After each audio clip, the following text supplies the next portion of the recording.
Oke cuy, balik lagi sama gua Gani. Di video kali ini kita akan unboxing dan nge-review sebuah laptop dari HP ya. Ini dia pakai prosesor Ryzen yang terbaru ya, Ryzen 3 7320U teman-teman ya.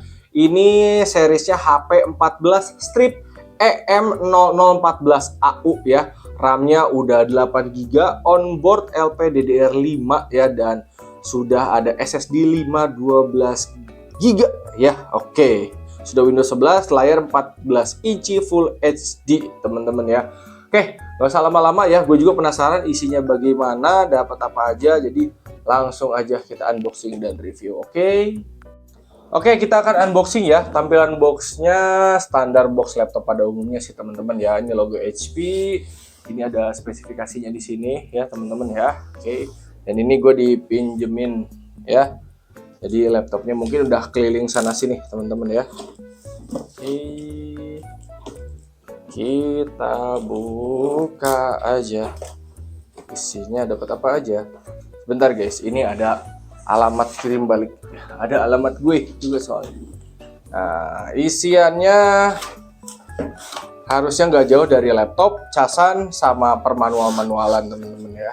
Oke, nah di sini isinya ada charger ya, 45 watt ya. Oke, dan langsung laptopnya HP.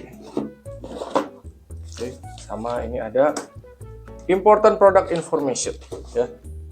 Tapi kita di sini hanya fokus sama laptopnya aja ya teman-teman ya. Intinya kalau teman-teman beli laptop ya, biasanya nggak jauh dari dapat manual, laptop, casan, sama terkadang suka dapat bonus tas ya.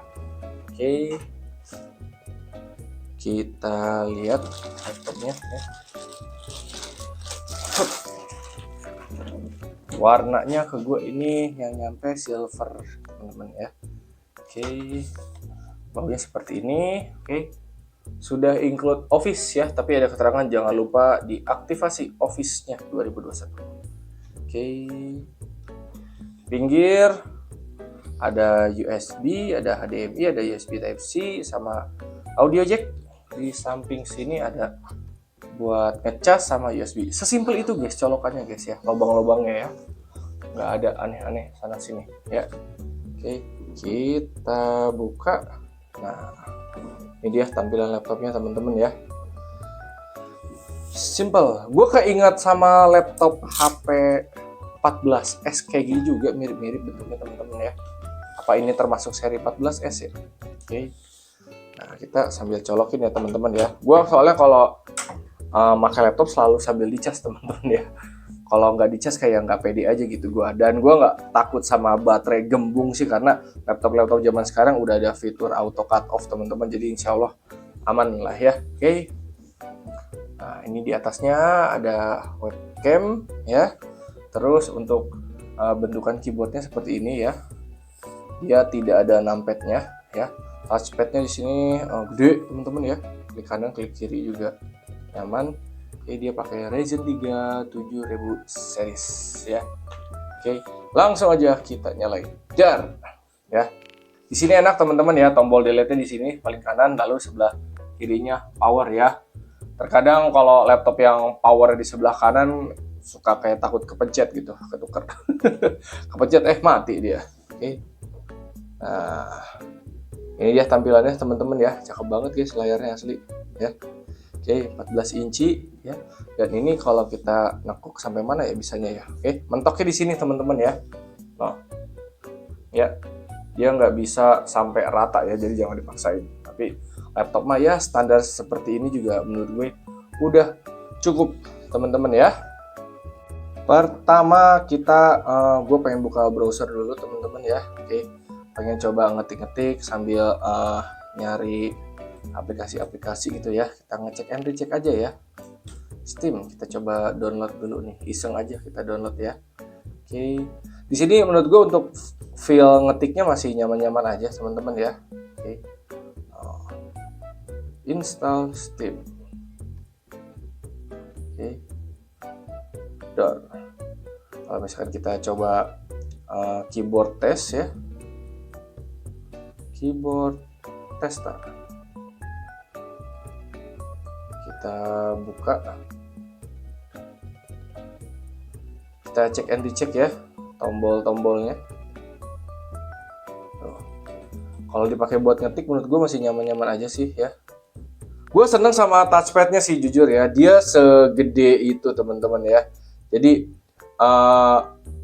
kadang kan soalnya kalau laptop yang segede gini si touchpadnya tuh kecil teman-teman, jadi gue tuh kayak kurang leluasa gitu, sedangkan ini dia gede gitu, jadi geser kiri kanannya gue puas-puas aja teman-teman gitu ya. Oke, dan klik kanan klik kirinya juga enak-enak aja teman-teman ya. Jadi asli gue senang sih sama touchpadnya, tapi balik lagi itu kan subjektif ya, selera ya. Menurut gue sih kayak feel ngetiknya, terus juga kayak di sini klik kanan atau klik kiri ya, itu masih enak-enak aja teman-teman. Oke, kita masuk ke spesifikasi ya. Kita cek and recheck dulu. Harus tadi ini di awal, tapi gak apa-apa lah ya. Tadi gue penasaran sama keyboard dan touchpadnya dulu soalnya. Oke, di sini pakai Ryzen 3 7320U ya, 4 core, 8 thread ya. Dan kalau gue lihat sih RAM-nya di sini DDR5 8 GB ya. Dan kalau gue lihat di SPD-nya slot 1 dan slot 2 sudah keisi 4 GB.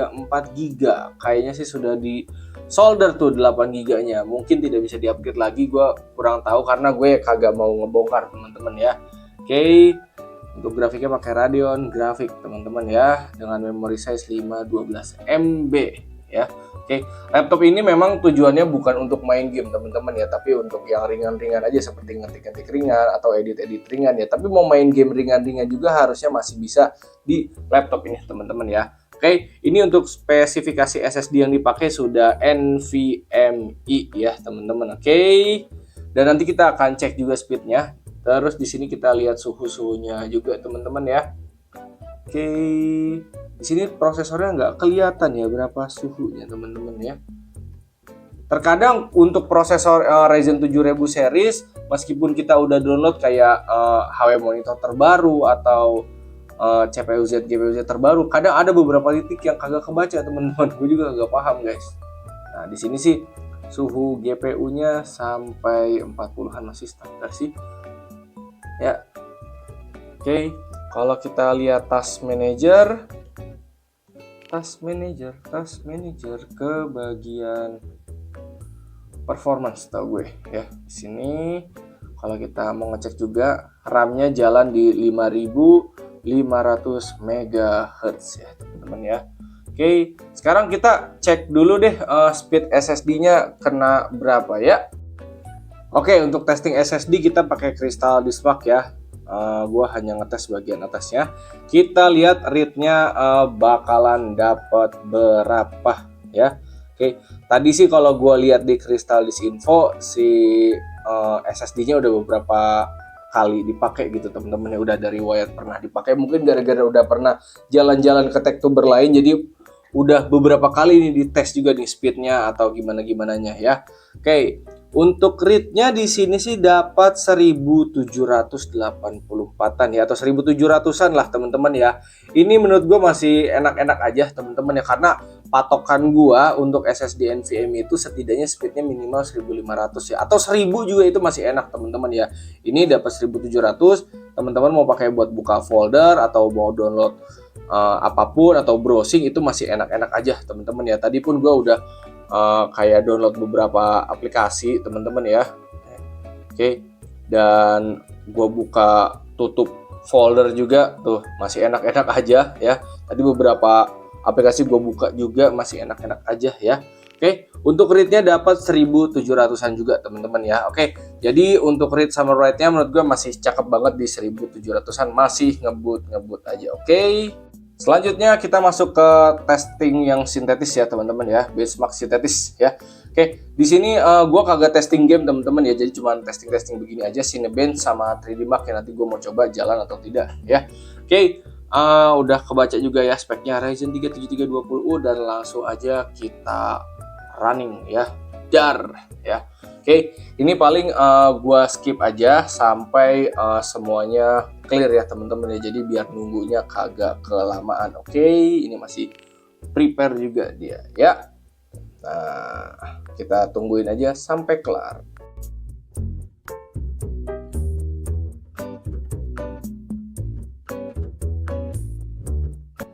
Sambil nunggu Cinebench testingnya kelar ya. Oke, tadi mungkin gara-gara testing seperti ini, gue kenotis sama suara kipasnya teman-teman ya.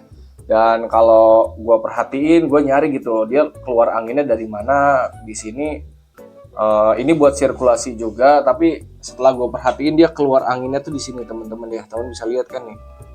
Ya ini lubang untuk keluar angin teman-teman ya, yang lokasinya itu ada di area sini teman-teman. Oke, ya itu lubang pembuangannya ada di situ.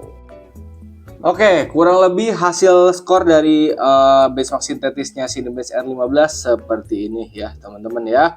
Oke, dan tadi gue penasaran juga sama suhu si prosesornya gimana. Akhirnya gue nyoba download HW Info ya, dan di sini kalau gue lihat ya, suhunya kalau lagi idle kayak gini kagak ngapa-ngapain ada di 40-an ya, dan tadi pada saat testing itu bisa sampai ke 70-an derajat ya, masih normal-normal aja. Laptop sih kalau menurut gue ya suhunya sampai 90 aja masih lampu hijau lampu kuning teman-teman ya. Kalau udah 95 97 ke atas baru tuh lampu kuning ke lampu merah ya.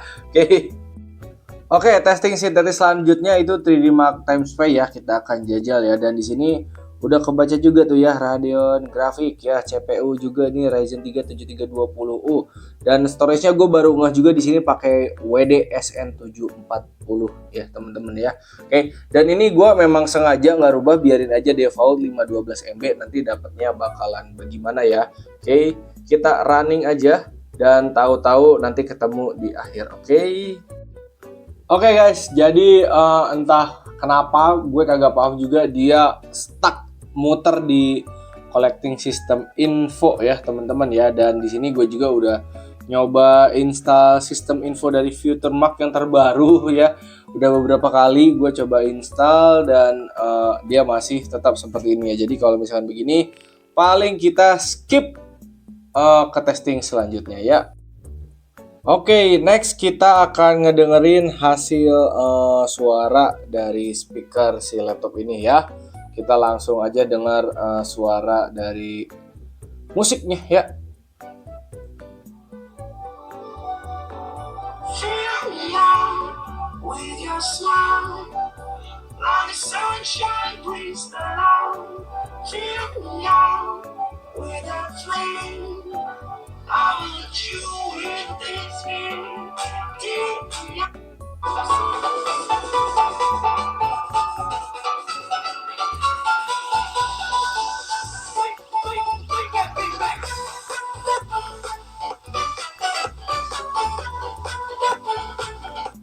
Oke, kurang lebih seperti itu ya. Buat gue sih suaranya enak-enak aja. Ini tadi gue volumenya gue maksimum ya ke kanan ya, dan di sini juga dibikin volume 100 ya teman-teman ya.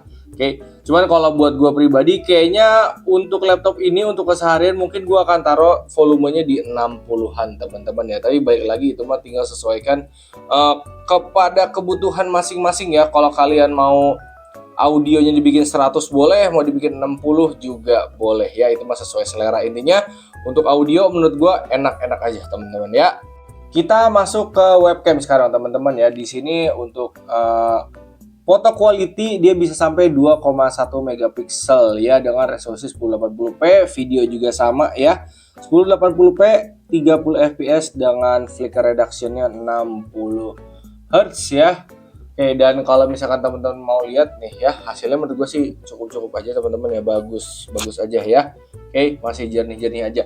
Dan gue nggak ngeh teman-teman, di atas sini ternyata ada slider untuk nutupin si lensanya ya. Ini cukup keren banget teman-teman slidernya, jadi udah nempel di sini ya. Oke ya, hasil webcamnya menurut gue cakep-cakep aja. Dan kalau kalian pakai laptop ini misalkan untuk webinar atau Zoom meeting, ini masih kinclong-kinclong aja teman-teman ya. Jadi kalau misalkan kalian nggak mau beli webcam tambahan pun, ini menurut gue sudah lebih dari cukup teman-teman untuk harga laptop segini ya. Oke, gue lupa ngasih tahu harganya ya. Laptop ini kalau gue lihat di marketplace harganya kisaran 6 jutaan teman-teman ya. ada yang jual di 6,2, 6,3 ke atas juga ada ya. Intinya masih sangat terjangkau laptop seperti ini, dapat webcam seperti ini juga cakep teman-teman ya, audio juga tadi cakep. Ya wes teman-teman, kurang lebih begitu aja ya untuk review singkat gua soal laptop HP 14EM0014AU ini teman-teman ya. Overall menurut gua sih bagus ya, dan untuk testing tadi kayaknya si The Best R15 untuk benchmark sintetis juga cukup ya. Untuk 3D Mark ini gue udah nunggu 20 menit lebih teman-teman ya, dia masih collecting system info ya, jadi paling ini gue close aja ya. Intinya memang laptop ini tidak diperuntukkan untuk gaming teman-teman ya, tapi kalau misalkan teman-teman mau ngincar kayak main game Valorant juga harusnya di laptop ini masih kuat banget ya teman-teman ya. Oke, overall balik lagi ini udah jos ya, harga 6 jutaan ya, start 6 jutaan, 6,2an udah dapat spek kayak begini, jos lah ya. Oke, dapat Ryzen 3 7000 series, RAM 8, SSD 512 yang udah NVMe, speed 1700-an, keyboard dipakai ngetiknya enak, touchpad juga enak ya, layar jernih, kinclong 1080p, suara bagus, webcam juga bagus, ada slidernya juga untuk ditutup dibukanya ya. Jadi udah cukup lah kalau kalian ngincar laptop 6 jutaan, gas aja ambil si laptop HP ini ya. Kalau misalnya minat, teman-teman bisa klik link di deskripsi. Oke, sekian dari gue, hatur nuhun, terima kasih dan thank you teman-teman ya. Ini laptop pasarannya paling untuk anak sekolahan atau guru-guru yang butuh untuk ngetik-ngetik ringan gitu-gitu doang juga ini udah cukup ya. Mau editing Photoshop ringan, Corel ringan, atau edit video ringan juga di sini masih bisa teman-teman ya. Gaming ringan kayak Valorant juga harusnya masih jos. Oke, mantap.